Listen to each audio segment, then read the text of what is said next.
Muna tayo guys. Ito yung mani. Bigat! Makautot man taani.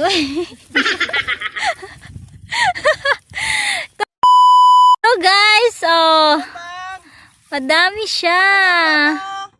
Hindi ko alam kung pwede na tong ilaga. Pero siguro pwede naman to. Ayun. Ito guys yung mga munggo. Ang sayang lang talaga. Kasi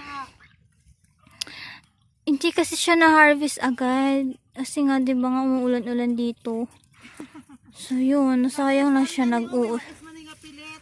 sayang na talaga. Okay lang yan. Marami pa naman. Ito guys, bunutin natin ito ulit. Kung meron tong laman. Oh my God. Yan, bongga. Ito siya guys. Ayan. First time ko guys na mag-harvest ng mani. First time ko siya ayan. First time ko mag-harvest ng mani. Ito pala yun. Yan, yung iba, konti lang yung laman. Ayun guys. So, dun banda marami pa yan dun mani.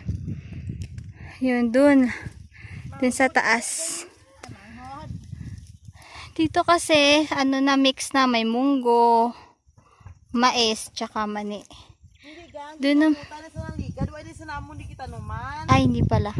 Mali information. Doon lang pala yun.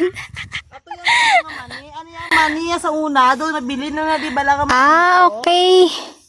So, dito na pala ito.